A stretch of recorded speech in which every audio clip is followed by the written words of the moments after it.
Assalamualaikum warahmatullahi wabarakatuh. Perkenalkan, nama saya Kasih Suciati, NIM 2023345 dari Prodi Manajemen Pajak, Fakultas Ekonomi Universitas Negeri Padang.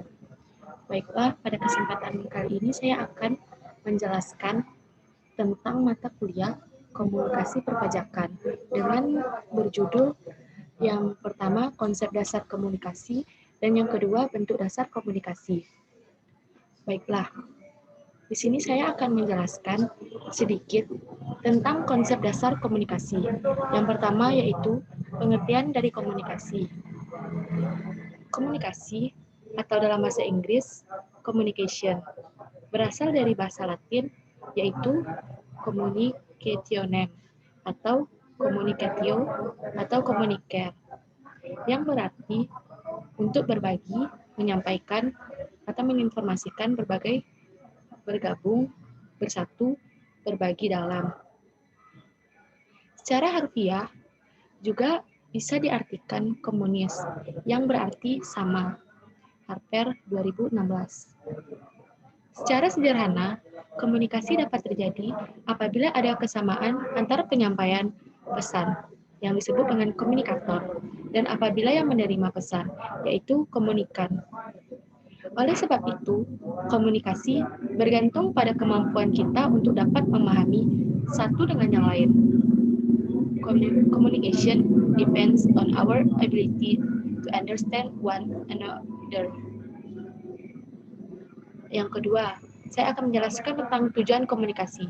Di sini ada 4 tujuan komunikasi, yaitu yang pertama, memberikan pemahaman kepada komunikan. Yang kedua, memahami orang lain.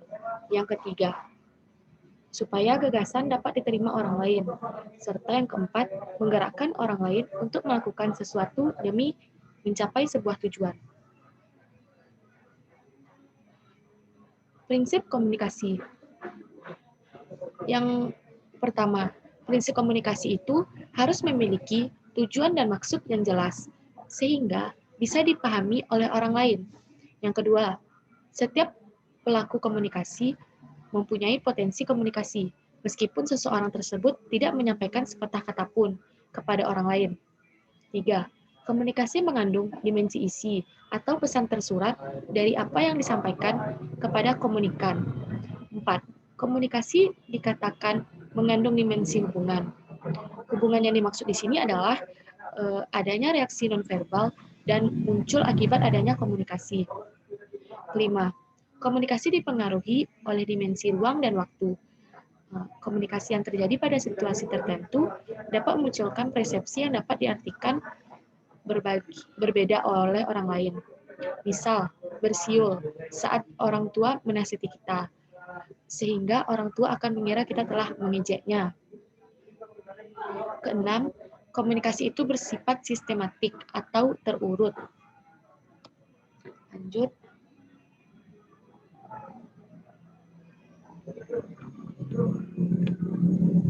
Bentuk dasar komunikasi. Bentuk dasar komunikasi ada 3, yaitu yang pertama, aggressive communication, yang kedua, passive communication, 3, assertive communication. Baiklah, saya akan menjelaskan sedikit tentang aggressive communication. Aggressive communication itu sendiri yaitu bentuk komunikasi ini mempunyai kecenderungan untuk merendahkan, mengendalikan, atau menghukum orang lain. Komunikasi jenis ini sering memaksakan kehendak kepada komunikan. Ciri-ciri dari komunikasi ini adalah yaitu kemampuan dan pendapatnya harus diikuti, memaksa orang untuk melakukan hal-hal yang tidak diinginkan atau tidak dilakukan, keras dan bermusuhan, menyerang secara fisik atau verbal, interupsi, intimidasi, ingin menang sendiri dan dengan segala cara, suka memakai kambing hitam, menempatkan dirinya sebagai big boss. Yang kedua, passive communication atau submissive. Komunikasi ini merupakan lawan dari komunikasi agresif tadi, di mana orang tersebut cenderung untuk mengalah dan dapat mempertahankan kepentingannya sendiri. Gambarannya bahwa orang dengan komunikasi pasif selalu tampak menerima apapun yang disampaikan kepadanya, meskipun hatinya menolak, bahkan meskipun hak mereka dilanggar, namun dibiarkan. Ciri-ciri komunikasi ini yaitu sebagai berikut. Orang yang jarang mengungkapkan keinginan dan kebutuhan atau perasaan. Mengikuti tuntunan dan kemauan orang lain, ingin menghindar konflik. Tidak mampu mempertahankan hak dan pribadinya. Selalu mengedepankan orang lain dibandingkan dirinya sendiri. Terlalu minta maaf yang berlebihan. Marah, kecewa, dan frustasi selalu dipendam. Tidak tahu apa yang diinginkan. Tidak bisa mengambil keputusan dan selalu mencari alasan atas tindakan.